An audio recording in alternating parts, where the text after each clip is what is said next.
All right, well, good day and welcome everyone to Commerce Today. My name is Darren Newbold and I'm excited to be here with, nearly 20 years of operations and business development type of experience. I'm one of your hosts today, and as always, my awesome, well, not quite as awesome as usual today, and we'll tell you more in a second, but the ever awesome Josh Warren is here with me. Definitely 25 plus years, e-commerce expert, futurist, knower of all things that ought to be known and things that you didn't even know you needed to know. He knows them. And he knows something that I don't, and it's bothering me. So for those that understand the FOMO piece, I am missing out right now, and hopefully he's going to let me in on the big secret, because I don't know what we're talking about today. So with that, Josh, take us away. Yeah, a little behind the scenes. Normally, me and Darren talk a fair bit before each episode. I kind of prepare them, but I told him today I want to do something a little different, and that is because Darren, your role today is you are the voice of the audience and of the average e-commerce merchant. You are here to reel me in and hold me back and get me grounded back on into reality, because we're going to talk about a subject that I'm curious to get your kind of real-time reactions, but also I might get a little passionate about, and that is artificial intelligence. But we've talked about artificial intelligence some, and you even had a chance to point out that my view from the first episodes of Commerce Today last year to now on how applicable AI is to e-commerce have changed, and it's changing ever more. So specifically, I wanted to talk about there is a way to utilize artificial intelligence now that is available today that I think any and all e-commerce retailers can and should be using, and that is a system called LangChain. Stands for language chains. Okay. So yeah, LangChain. Got it. LangChain. Yep. Say that 3 times fast. Right.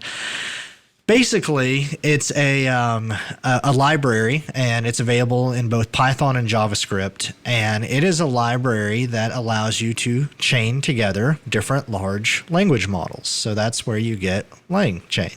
Okay. And you're like, okay, what does that mean? Yeah. So you can see my puzzled look. So I'm sure a lot of people in the audience have used ChatGPT, have gone on the web, or if you haven't used it, you've seen screenshots of people using it. Basically, it's a service. You go out there on the web, you type a question to it, it gives you an answer. Well, it's kind of in a walled garden of sorts where it's not allowed to Google for things. It doesn't have current knowledge beyond like 2021. It doesn't have your personal private information, which is probably a good thing.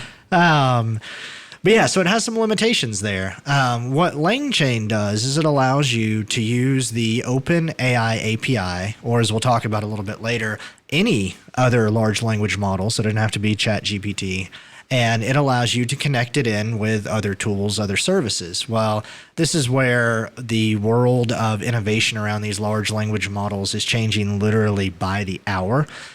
There are some open source projects that make it easy to store data that you can then give to an AI. So let me give you, I can already see it. So let me give you an example. My eyes are starting to glaze over, I think. So help me out. So real specific use case with LangChain, you can basically say, okay, here's where I'm going to store some information. Here is all of the notes in my personal knowledge management system. Put it all into this place. Mm-hmm.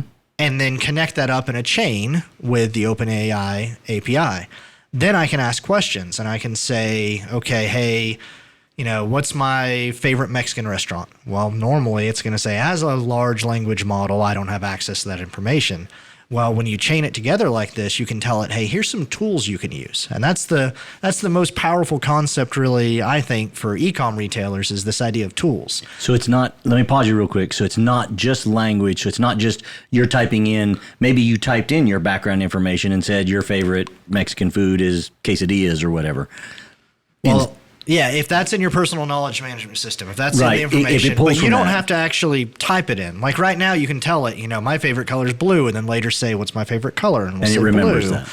Well, this goes way beyond that, because it will basically say, okay, I don't know Josh's favorite Mexican restaurant, but I have a tool called Josh's personal knowledge management system.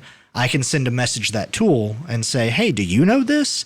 And you're actually using an AI. You're basically chaining multiple AIs together that use these tools that say, hey, you know, main AI, or the agent as it's called in LangChain. Hey, agent, I just looked through all those files. Here's the 2 files I think you need to answer Josh's question. And it'll look at that and say, oh, yeah, you're right. And then it'll answer the question.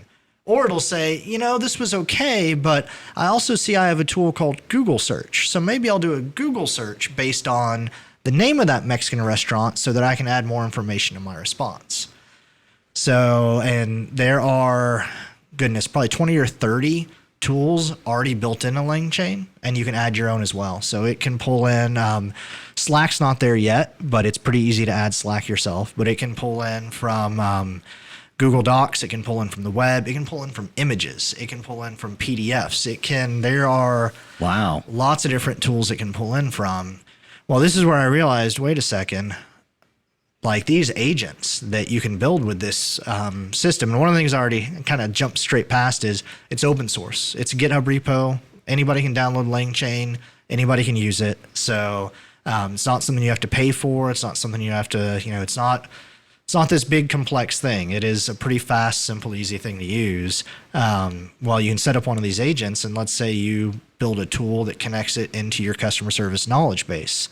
Then you build a tool that connects it, allows it to, say, access the Magento API if you're using Magento and pull in order information. Well, now all of a sudden you've built your own chatbot that can answer your customers' questions. And that's even one of the things that it's already being used for is a lot of these communities, these AI research communities, they operate on Discord. So they're not on Google, they're not, you know, it's hard to find information about them. There's a lot of good information in their Discord. Well, they've set up bots and agents that basically pull in all the conversations from the Discord, all the questions that have been answered, and you can send a message to that bot and say, hey, I'm trying to figure out how to solve blank problem. You know, what do you recommend? And it will rely on that other information from knowledge bases, from the documentation, and even from the other chats in Discord and give you an answer. Oh my head's spinning. So basically, as we're trying to kind of grab onto this, we now have the ability. Now, in short, what you did say is that the chatbot now can ask Google search or a myriad of other tools for more information, so that it's no longer relying on whatever was in the repository in 2021, and that was kind of the end date. So now it can call on your personal information management, your calendar. I'm going to go there. It could even look at your checkbook. Yeah, if you potentially want to give it, QuickBooks or something like that. So then it could find out the restaurant that you go to the most often or where you've spent the most money. Yeah. And find that answer. Okay. I love the idea of creating, in a way, mostly automated or somewhat automated ways for customer service to work. So that really does help and can be definitely a great first line of customer service for someone when they reach out to you about your store. Where else are you seeing? I know you're headed a little bit more and it's going to get more exciting, but I kind of want to sum that up so that I could understand it a little better. So one of the things, one of the tools built into LangChain is SQL. So you have a SQL database, i.e. your order management system, your e-commerce platform, your ERP, maybe even if you want to go that far. You connect all that up to it, and you can start asking it questions like, what was my best-selling product last month? And what's my profit margin here, there? Like, it can actually start doing things that used to would require an employee, and an employee spending probably a few hours on if they and never a very run that expensive report. potential employee. You know, I can see CFOs and high-end business analysts being a little potentially fearful, because if it can do that kind of, those are questions that you would ask. Hey, what is our most profitable? Where are we spending our most time? And that's the analysis that a CEO is going to be asking their financial people to provide them answers. And if this is potentially as simple as asking a question to a chat bot, gosh, what does that mean in the long term? Yeah, and it's not just the world of finance or CEOs that have to worry. One of the built-in connectors in LangChain is for Figma, which is where a lot of people do their wireframes and their designs and UX. You can connect Figma up and you can say, hey, agent, what's the best design? What changes should I make to this design? And it can actually start giving you that type of information and advice. So and I'm telling you, it is just crazy. They're up to release number 132 or 133 as of this recording of new releases in LangChain, and there's at least one new release every day. Sometimes there's 2 or 3 that add major new features. So this is exponential growth just at an insane pace. And even the company, this is the part that was real fun, and one of the reasons I wanted to talk about this today.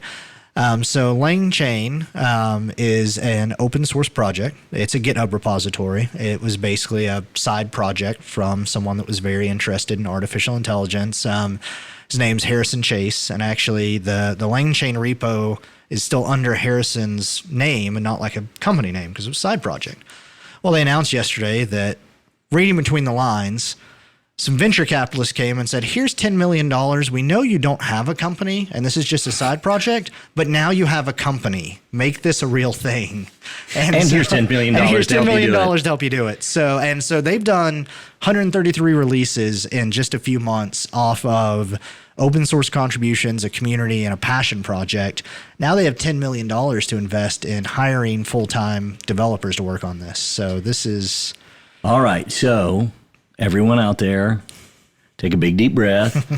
All right, let's relax a second here. I'm going to reel you back in. Let's kind of come back in. All right, I'm a merchant. I'm doing $30 million, $50 million online. It sounds like this could really streamline. It could do some cool stuff. It could also take me down a wild path, a goose chase, if you will, and I could end up whatever. How best can it help me? Let's reel that in. Where can you see, where's the bang for the buck? I would say look at what areas in your business you're not currently optimizing. Like what are some areas that, due to not having the personnel, the resources, the systems, whatever it is, there's some aspects. So let's say that you're weak in your product assortment, or you're weak in your financial analysis. Go in that direction. And when I say go in that direction, basically have someone, and if you have an in-house team, I would say task a developer to really work on this. If you don't, find a freelancer. Or, as we did talk a little bit before the show, or ask ChatGPT. That was actually one of the things I did while working on a project with LangChain, is ask ChatGPT and later LangChain itself, a LangChain agent, how should I implement this? And it walked me through it. And for those of you, quick pause, we are real people. We're not ChatGPT. We are real people. So it is to the point that our audio, I am convinced we could 100% have an AI do. But video, real-time streaming video, it's hopefully not quite there yet. Well, I would hope for some upgrades. There you go. But anyway, yeah, I would find that person, find that resource, find a way to get someone working with and exploring applications of this library in your weakest areas, because I think that's where you can see some pretty big bang for your buck. And as far as where to start in those areas, what I found most helpful is, get a basic infrastructure set up, figure out where you're going to deploy this, where you're going to run it, that sort of thing. There's some people, it can build a user interface and website for you, or you can just chat with it in a terminal window, like figure out how you want to do that. Yeah, that's what I was going to ask is the simplicity of, I know enough, and I bet you and I have played with, and you kind of got me into, just a ChatGPT web interface where I could do things with it, but I quickly realized that may not be the best, and doing the open source, the API, and having access and building something that's a little more robust was a better play. Is that kind of what you're suggesting? Yeah, and I would say, though, don't worry. This is moving so fast that I wouldn't spend too much time thinking about the interface up front. Like, I would just figure out what is the most convenient way for the right people in your company to be able to interact with this system. And for some companies, that may mean tying it into an internal chat, tying it into an internal ticketing system. Okay. But I think for a lot of companies, you can keep this super simple and lightweight. I saw there's a company that's already deployed a web portal that you go to with your company email address, and it automatically provisions basically a new web interface just for you to talk to your bespoke chatbot and agent. But then are you able to LangChain connect that all up, right? Yeah, so all that basically needs to already have been implemented through LangChain. Okay.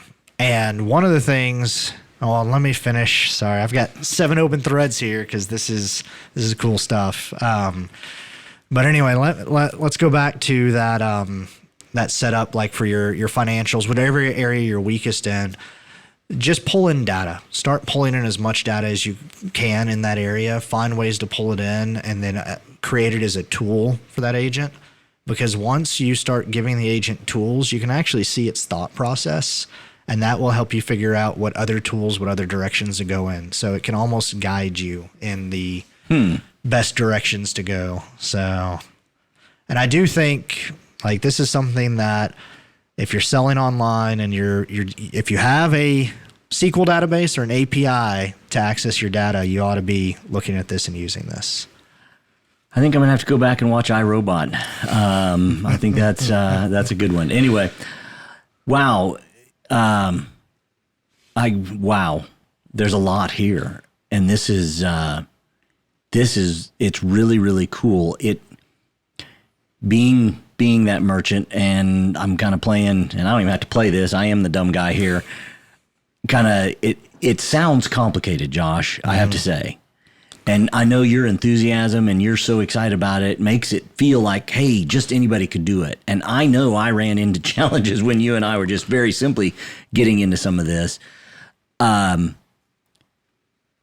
think one of the keys that you said right away was, if you have an internal developer, really you need a developer of some variety to really be that interface to speak the developer speak to help at least build out the base of this.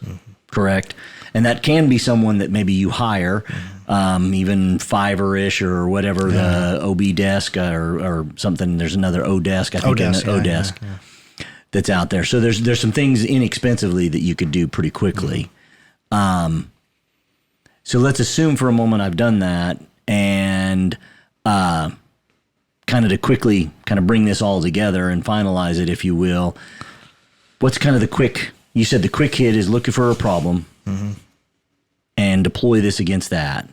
So real quick, what would that look like? Or what would it look like, maybe sound like, as far as what I'm asking it, what's happening? Let's say, let me try and give you a problem. I'm selling apparel.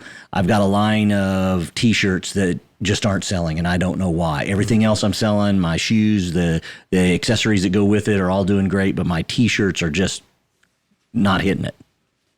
What would that look like to say, hey, Chat GPT, how can you help me? Yeah, I mean, you can basically make sure it's connected into your product data, your sales data, which again, there's a tool that can read straight from an SQL database. But then also it's compatible with all the plugins that GPT is now developing. And for instance, there's a Shopify plugin that you can search against every Shopify store out there. So you could actually connect it to that tool, and it could start searching and saying, okay, this exact T-shirt that you have here is also being sold on Shopify, but it's being sold for half the price. And it can start finding things like that for you. Wow, that's amazing stuff. Well, I think from a time standpoint, we're kind of needing to land this plane, if you will. So this has been fascinating.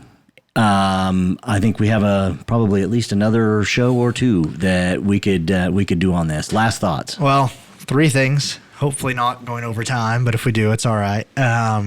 First, if you go to docs.langchain.com, which we'll have in our show notes, that's the conceptual guide to LangChain. Even if you're not a developer, it gets a little developer-y, but that's the more abstract set of the guides. So you could read that, kind of understand a little bit more about how these agents work. They even outline some common use cases on there.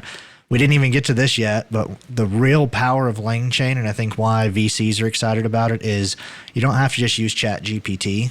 you can actually change 2 lines of code, and now instead of GPT or Chat GPT, you're using a different AI from OpenAI, or you're using a new open source one that was just released that you can run for free, and you can run locally, not have to send your data anywhere, keep it all kind of close at hand. And the last thing I want to mention is that this is evolving quickly. I expect that our email newsletter over on the Creatuity side of the world at creatuity.com we'll be featuring this for a while in our email newsletter. So if you want to get some updates between the episodes as this evolves, sign up there.